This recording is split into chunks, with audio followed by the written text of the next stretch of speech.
Fazendo um show do Frozen. Frozen faz 2 anos que passou a moda do Frozen, que ainda está com Frozen.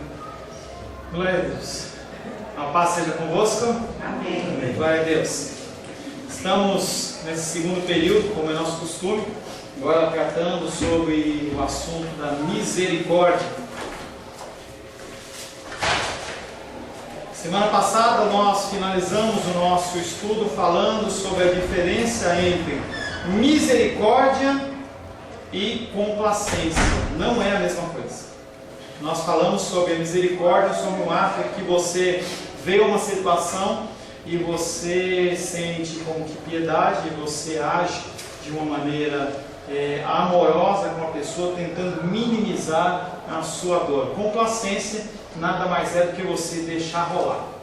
Você está vendo uma coisa errada, mas você não quer criar nenhum tipo de problema, nenhum tipo de discussão, e aí você acaba deixando para lá.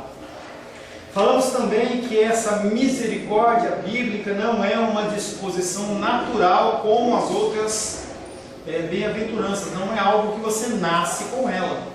Ela é concedida por Deus como um privilégio, como uma bênção para você, para mim, que recebemos o Senhor como seu único Senhor e Salvador, e o Senhor ele nos implanta essa misericórdia como uma misericórdia bíblica. O Evangelho de Cristo não se limita a certos temperamentos, não está falando de temperamento ou comportamento, está falando de algo espiritual e sobrenatural.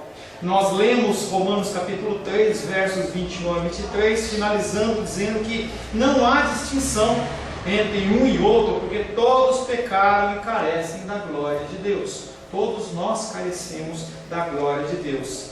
Existe uma razão mais forte para a nossa contenção em achar que misericórdia e complacência é a mesma coisa, porque não é. Quando você pensa que é, você tem que entender que misericórdia é um atributo de Deus, é um atributo que faz parte do ser de Deus. E como é que a gente pode entender misericórdia com complacência e atribuir esse mesma misericórdia, porque nós somos feitos na imagem e semelhança do Senhor, como um atributo de Deus, a complacência nesse sentido que nós estamos dando? Ou é uma coisa ou é outra. Se você colocar Deus como um Deus complacente, Ele é um Deus que é quase que um Deus banana, que Ele faz, as pessoas podem fazer o que quiser, e não é assim que funciona. O nosso Deus ele é misericordioso, mas também Ele é reto. Ele é reto, mas também Ele é santo. E Ele é santo e também é justo, entre muitas e outras atributos de Deus. Falamos também na semana passada sobre a diferença entre graça e misericórdia. Graça é Deus não nos punir segundo os nossos pecados, e além disso Ele nos dá salvação em Jesus Cristo.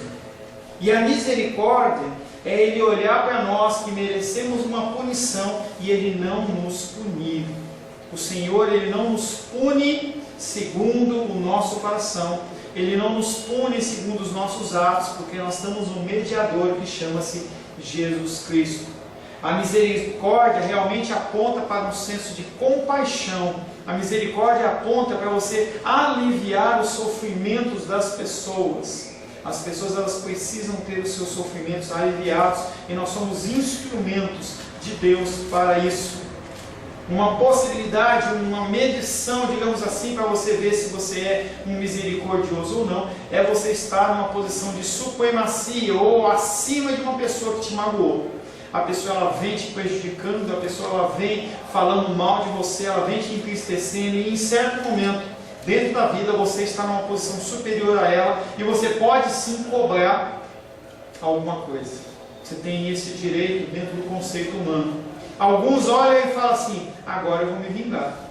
Agora essa pessoa ela vai ver. Tudo que ela me fez ela vai pagar.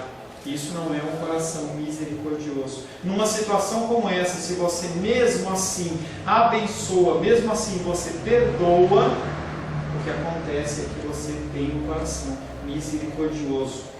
Em você manifesta-se um espírito vingativo ou um desejo de ajudar a pessoa. Poderíamos também descrever a misericórdia como uma simpatia acompanhada de atos externos. Você tem um sentimento por uma pessoa, uma coisa que está acontecendo, e você age. Você não simplesmente fica no campo do pensamento ou do sentimento no seu coração, mas você coloca em ação. Um exemplo bíblico está em Lucas capítulo 10. Abre aí.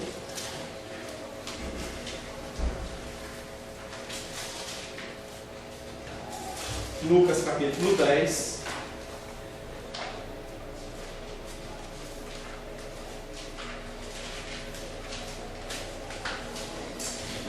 Versos 30 a 37.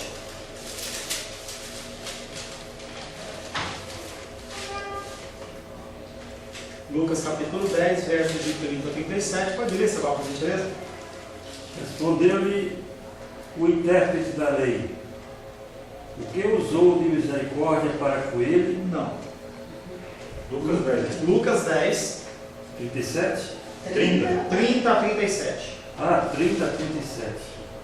Jesus prosseguiu dizendo: Jesus prosseguiu dizendo: certo homem descia de Jerusalém para Jericó e veio a cair em mãos de salteadores, os quais, depois de tudo, lhe roubarem e lhe causarem muitos ferimentos, retiraram-se, deixando-o semi-morto. Casualmente descia o sacerdote por aquele mesmo caminho e, vendo-o passando, passou a largo. Semelhantemente, o levita descia por aquele lugar e, vendo-o, também passou de largo. Certo samaritano que seguia o seu caminho passou-lhe perto e, vendo, compadeceu-se dele e, chegando-se, pensou-lhe os ferimentos, aplicando-lhes óleo e vinho e, colocando-o sobre o seu próprio animal, levou-o para uma hospedaria e tratou dele.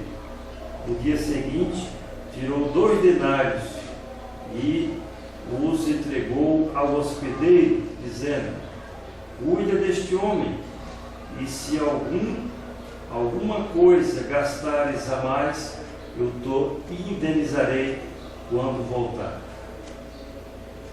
Qual destes 3 te parece ter sido o próximo do homem que caiu nas mãos dos salteadores? Respondeu-lhe o intérprete da lei: o que usou de misericórdia para com ele.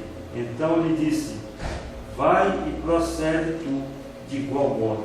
Há um texto conhecido em que Jesus Cristo estava falando sobre o próximo, e aí ele começa a contar essa parábola, essa história, para exemplificar o que ele queria dizer de quem era o próximo. E aí um homem passa por uma estradinha lá que era muito perigosa, os ladrões vão lá, pegam ele, roubam tudo dele, deixam ele praticamente semi-morto, jogado num canto lá. Sobe o sacerdote, sobe o levita, os dois olham em momentos diferentes, olham para aquele homem e, apesar de sentirem alguma coisa em relação a tentar desejo de ajudar, eles pesam uma série de situações, entre elas, se tocar naquele homem e ele estivesse morto, eles não poderiam apresentar adoração a Deus, eles poderiam ser roubados, poderiam ser assaltados, uma série de coisas. Aqueles homens, do jeito que viram, passaram. E aí é apresentada a figura do samaritano, que é uma figura que é quase que odiada no meio dos judeus, em que o samaritano ele toma uma postura diferente. Ele vê aquele homem, ele pega ele, se expõe a um perigo, coloca aquele homem em cima da sua mula, anda a pé todo o trajeto, leva até uma hospedaria, coloca aquele homem, trata daquele homem e pede que o dono da hotelaria do lugar lá cuide dele até que ele volte, e deixa já um pagamento adiantado, que é dinheiro de hoje, seria alguma coisa em torno de 250, 300 reais. Vamos pegar uma diária de uma faxineira, 250 reais, 2 denários, são 2 dias de trabalho. E se precisar de mais alguma coisa eu pago. Aquele homem não tinha nada a receber daquele outro homem, o samaritano não tinha nada a receber daquele homem, mas ele olha para aquela situação e ele age com misericórdia. Ele viu o homem sofrer em sofrimento, ele viu a situação, não só sentiu, mas ele também age, inclusive com um dispêndio financeiro. E aí nós temos, não está envolvido o mero sentimento da compaixão, mas também um profundo desejo, até mesmo ação, para que a situação aflitiva seja aliviada. Mais do que isso, nós temos o exemplo maior, que é a figura de Jesus Cristo. O perfeito exemplo de misericórdia da pessoa misericordiosa foi o envio a partir de Deus, da parte de Deus, do Filho unigênito, para que ele pudesse vir. Mas para quê? Isso envolveu a mais terna misericórdia. Deus viu o nosso deplorável estado, eu e você, totalmente pecadores, totalmente depravados, totalmente perdidos, entregues aos nossos desejos. Se tem uma coisa que Deus pode fazer para o homem que vai criar dano, é lançarmos segundo o desejo do nosso coração. Nós fazemos o que nós queremos. Quando nós somos entregues ao nosso desejo do nosso coração, Romanos fala muito sobre isso. Romanos está olhando e falando assim: gente, está errado, está errado, está errado, mas vocês querem ter a prática homossexual, homens e mulheres se inflamando com o seu próprio sexo? Vocês querem? Então vão. Se Deus ele nos permite que nós façamos o que nós desejamos no nosso coração, nós nos iramos, nós agimos de uma maneira errada, nós estamos em perigo de morte. Deus viu o nosso deplorável estado, viu o nosso sofrimento, e a despeito de sermos apenas transgressores da lei, foi precisamente a sua misericórdia que o impeliu a agir em nosso favor. Sem a misericórdia de Deus, nós estaríamos perdidos. Assim sendo, o Filho de Deus veio e cuidou da nossa mísera situação, uma conta que eu e você não poderíamos pagar, mas que foi paga através do sacrifício de Cristo. Ora, isso tornou necessária a doutrina inteira da expiação, o meu pecado e o seu pecado sendo levado em Jesus Cristo. Não há qualquer contradição entre a justiça e a misericórdia, ou entre a misericórdia e a verdade. Elas se encontram uma com a outra. Realmente o pai de João Batista exprimiu com grande clareza esse ponto, quando ao compreender o que estava sucedendo no nascimento do seu filho, ele agradeceu a Deus. Aquele filho que ele iria gerar, iria ser um filho de dores também. Um homem que ia ter uma morte agressiva, em que ele foi degolado simplesmente num capricho de uma pessoa. E todo o sofrimento que vem, ele olha e fala assim: eu agradeço a si mesmo por esse filho. Ele agradeceu a Deus que finalmente chegara a manifestar-se a misericórdia divina prometida que fora aos seus antepassados. Ele entendia que João Batista vinha e não ia ser um homem segundo o padrão que era normal. Ele não ia seguir o cargo dele de sacerdote. Talvez houvesse questionamento, as pessoas falassem, houvesse uma série de problemáticas, mas ele entendia que ele vinha antes do Messias que havia sido prometido. Deus, que finalmente chegara a manifestar-se a misericórdia divina prometida que fora aos seus antepassados. Então ele começou a louvar a Deus porque o Messias chegara entre eles. Lucas capítulo 1, versos 76 até 79.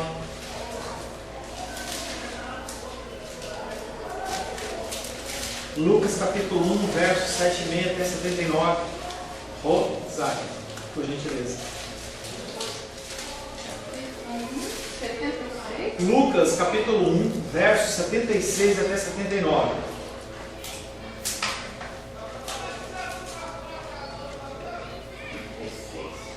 Tu, menino, serás chamado profeta do Altíssimo, porque precederá o Senhor preparando-lhe o caminho, para dar ao seu povo conhecimento e salvação no redimir dos seus pecados.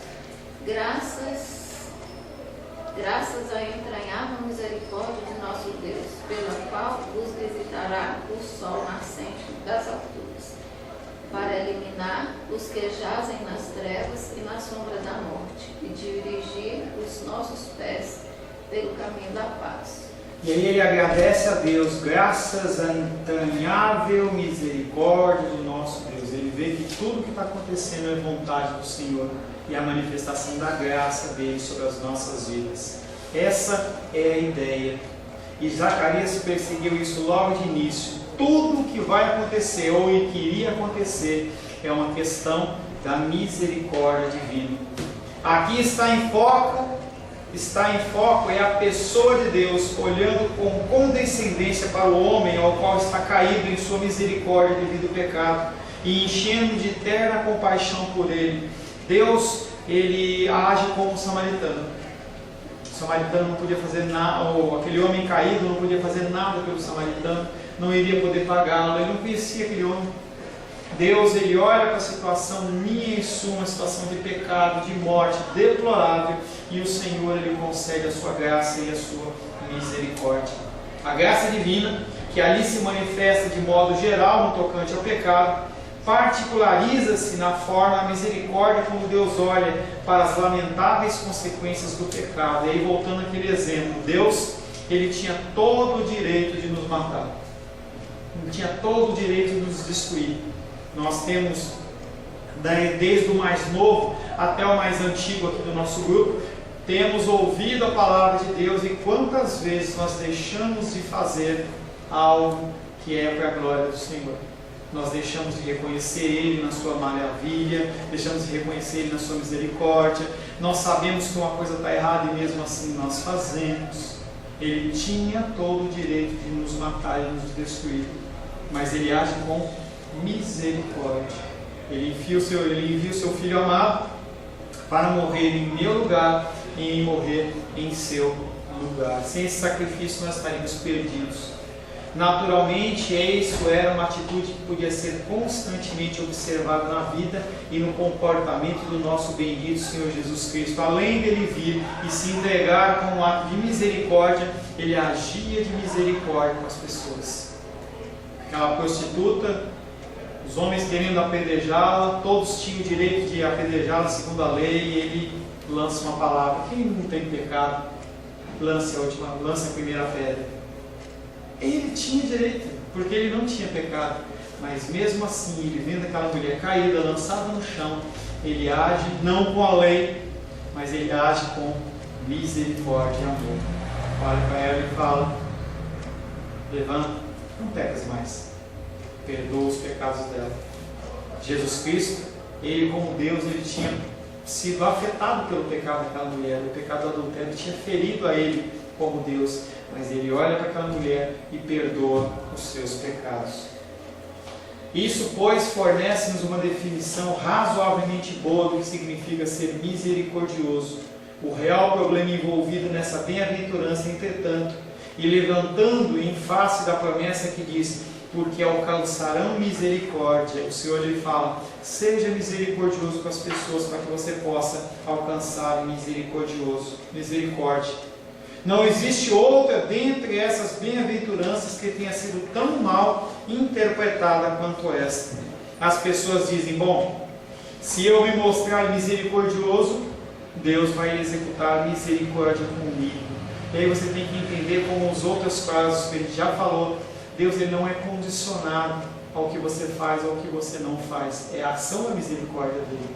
Nós temos uma responsabilidade humana. Da mesma maneira que nós fomos perdoados, nós temos que perdoar. Pastor, a gente pode colocar essa misericórdia assim, no entendimento mais retorcido que as pessoas têm hoje, por exemplo, de fazer alguma coisa e querer algo em troca? Entra dentro desse contexto? Sim, que é o mesmo caso quando a gente falou sobre oração e você fazer uma oração de contrição de uma forma mecânica. A motivação que é feita é uma motivação errada. As pessoas muitas vezes elas agem com uma misericórdia velada, no sentido de que, bom, eu faço um favor para a Diene, então a Diene já está me devendo algo, um dia eu vou cobrar. Misericórdia não é isso. Misericórdia é um ato que você age para perdoar a pessoa sem esperar nada em troca. E mesmo que a pessoa não tenha nada a te oferecer, você age de uma maneira carinhosa, amorosa e misericordiosa com ela. A troca, ela não entra nesse contexto. Mateus 18:35.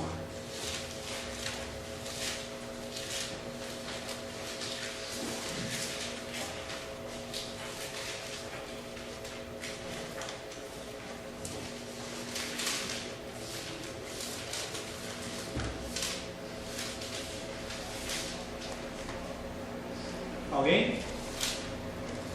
Assim vos fará também meu Pai Celestial, se do coração perdoardes cada um a seu irmão as suas ofensas. Aí você olha para mim e fala: pois é, Isso ensina claramente que se a gente não perdoar, a gente não é perdoado. Se a gente tiver misericórdia, a gente não é misericordioso. É espantoso que as pessoas possam chegar a uma interpretação dessa ordem. E eu fico admirado disso diante de dois motivos principais que eu vou listar agora.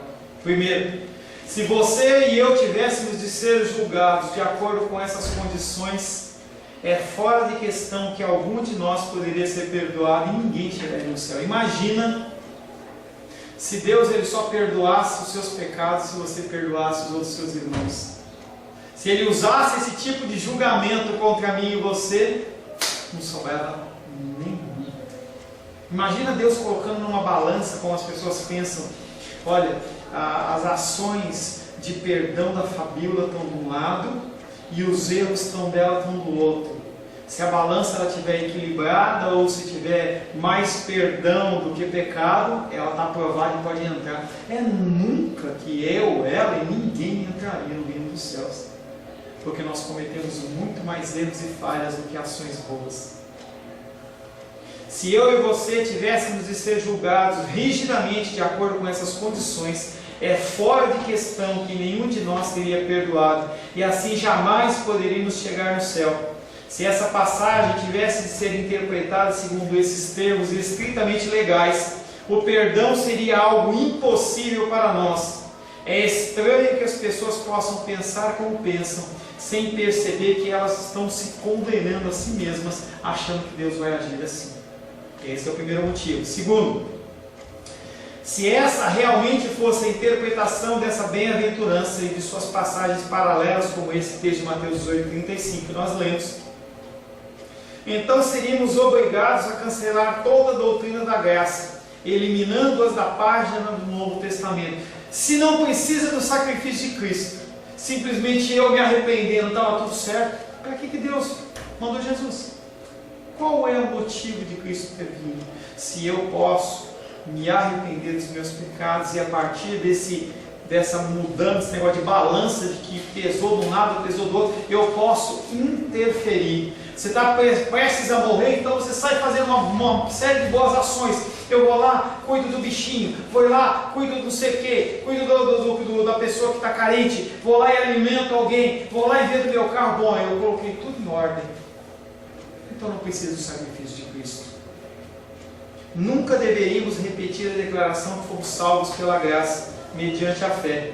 E isso não vem de nós. Jamais deveríamos ler aquelas gloriosas palavras que nos aliançam com Deus. Romanos 5:8.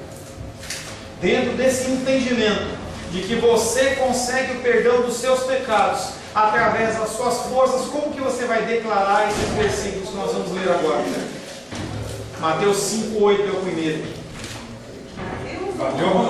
Romanos 5:8. Leia, Lucival, você que está esperto. Eu sei que você já decorou os livros da Bíblia para você.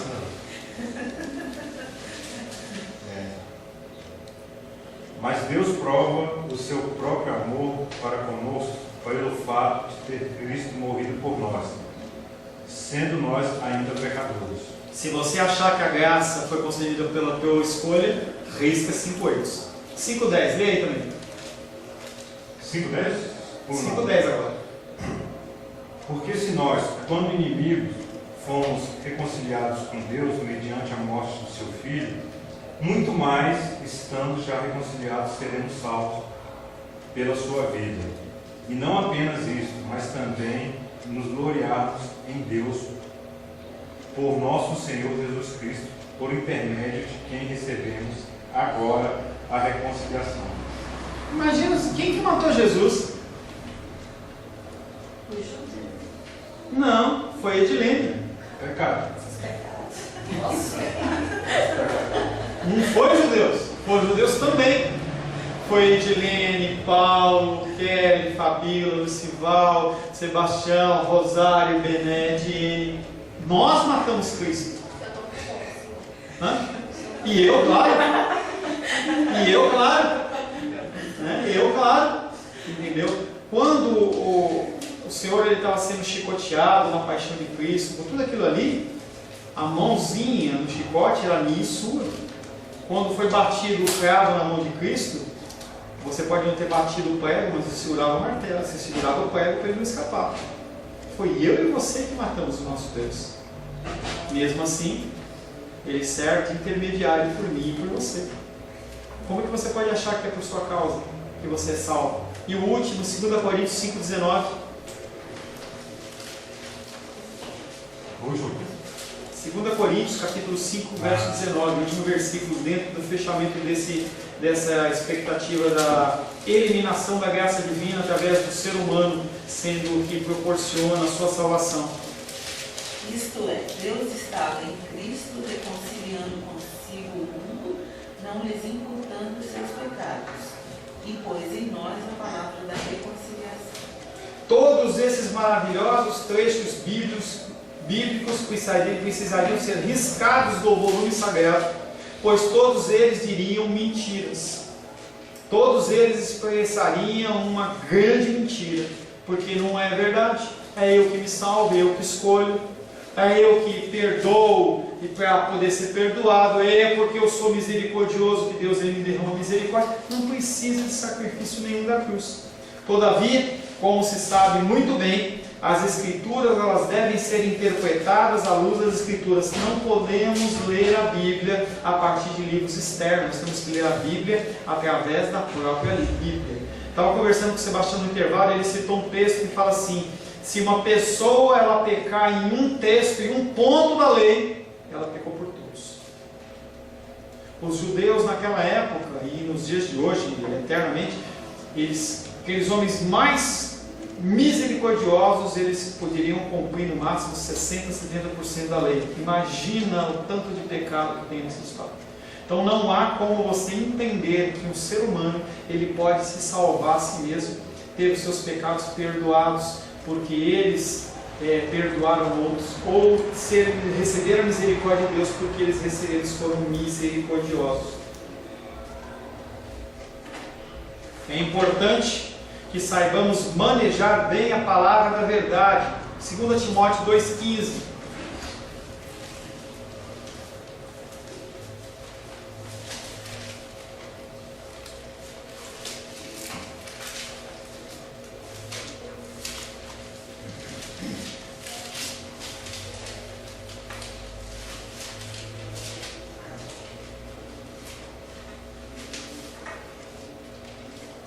Alguém?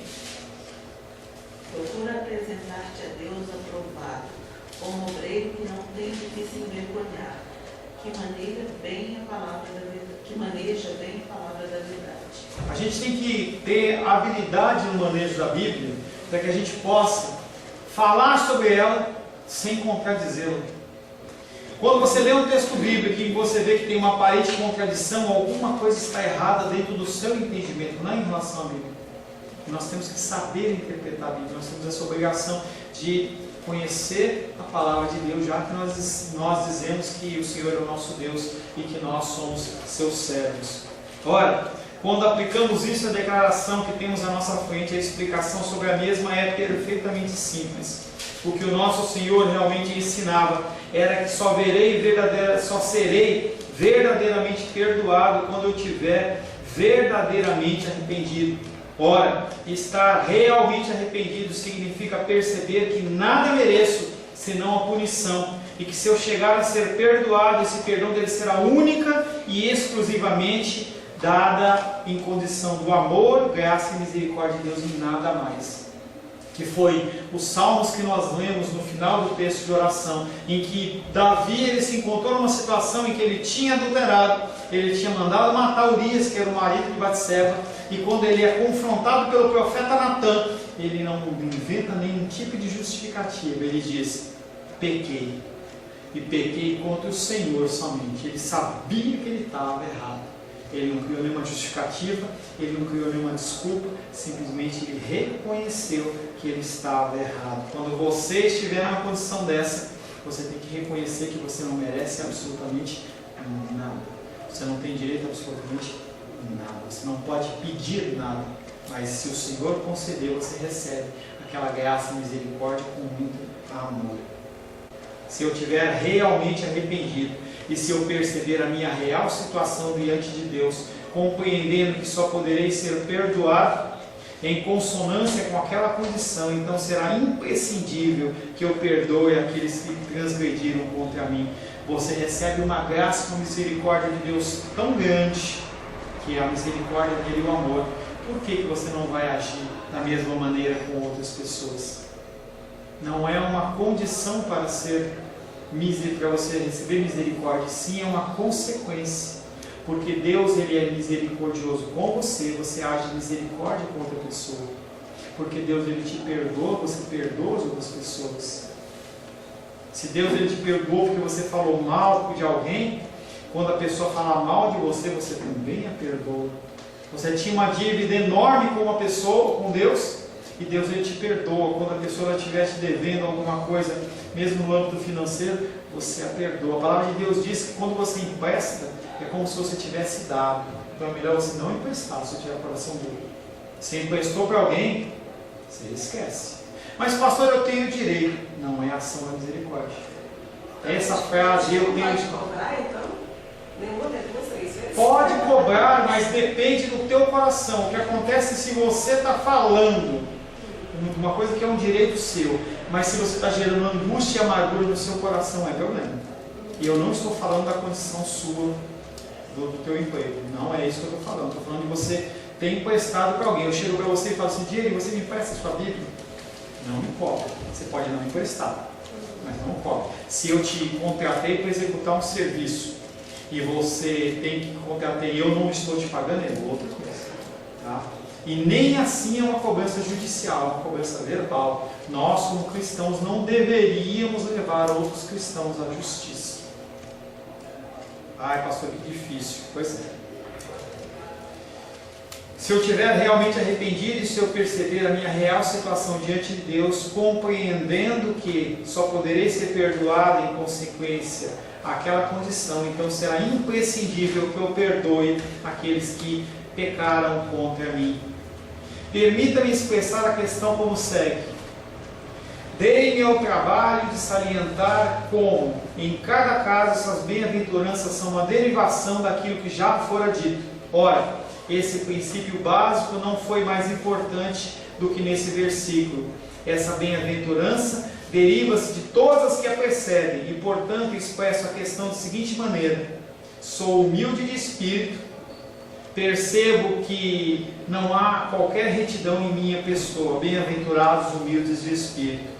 Entendo que se posto face a face com Deus e com a sua justiça, eu estaria irremediavelmente perdido, nada posso fazer. E não somente isso, mas também lamento-me, chorando por causa do pecado, bem-aventurados os que choram. Além disso, em resultado das operações do Espírito Santo, cheguei a tomar consciência da negridão do meu coração. Sei o que significa clamar: desaventurado homem que sou, quem me livrará do corpo dessa morte?